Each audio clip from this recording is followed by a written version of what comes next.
Hello நண்பர்களே, திமுக கொள்கை பரப்பு செயலாளர் திண்டுக்கல் லியோனி இன்று தேர்தல் பிரச்சாரத்தின் போது திருநெல்வேலி மாவட்டம் தொகுதியில் உள்ள கிராம பகுதியில் பிரச்சாரம் செய்தபோது பொதுமக்களால் விரட்டியடிக்கப்பட்டார்.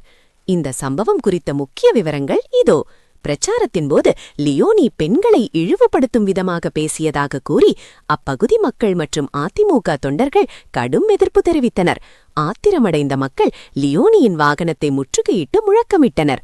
மக்களின் கடும் எதிர்ப்பு மற்றும் கற்கள் வீசப்பட்டதாக கூறப்படும் பதற்றமான சூழலால் லியோனி தனது பிரச்சாரத்தை பாதியிலேயே முடித்துக்கொண்டு அந்த இடத்தை விட்டு தப்பிச்சா போதுண்டா சாமின்னு தலை தெறிக்க ஓடியிருக்காரு. ஒரு நகைச்சீட்டு போடலாம், ஆனா இதே 2000 ரூபாய் ஆம்பளைக்கு கொடுத்தா வேட்டி சீட்டு போட முடியுமா?